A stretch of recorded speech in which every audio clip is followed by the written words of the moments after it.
I'm currently on a high-speed train speeding back to London from Canterbury, where I spent the last 2 weeks working. Ostensibly, I was there to study some medieval windows, these windows to be precise. But the reality was quite different.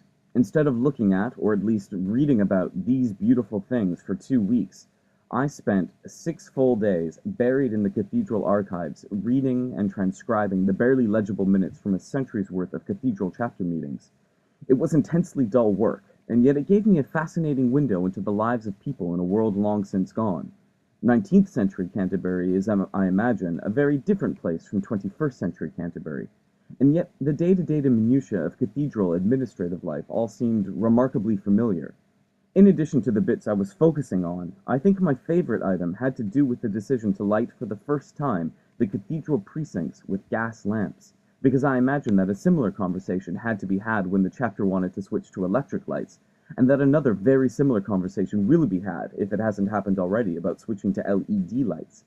It was this look into the daily life of the cathedral that really drove home a certain fact, something I don't much consider when I visit other famous places.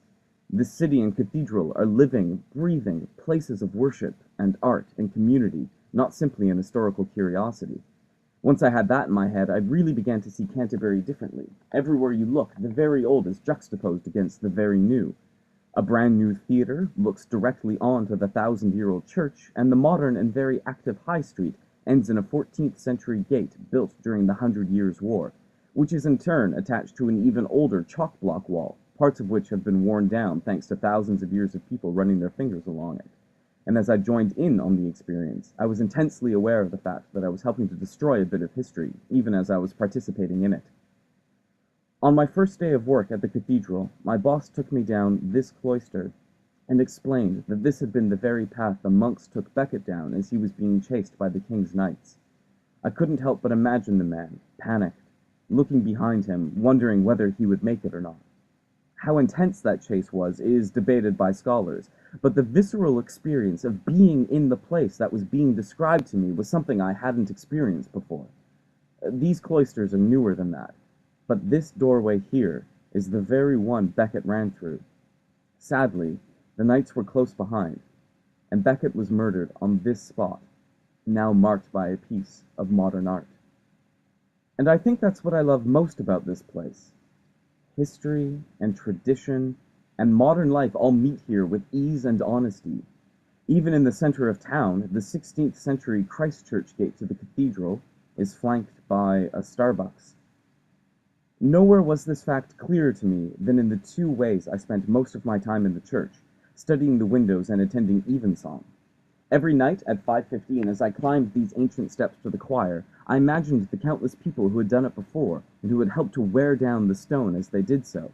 And yet at the same time, the choir was always filled with Anglicans, non-Anglicans, and non-religious tourists alike, all participating in a daily act that's been happening in this space for centuries, a kind of modern pilgrimage for both the sacred and secular.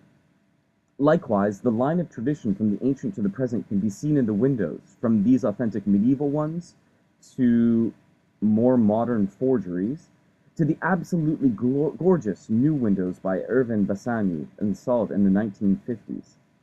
Yes, Canterbury and its cathedral are ancient places marked by ancient things, like these monuments to kings and princes and composers, but both the city and its church are part of a living community steeped in tradition, yet utterly contemporary in their execution.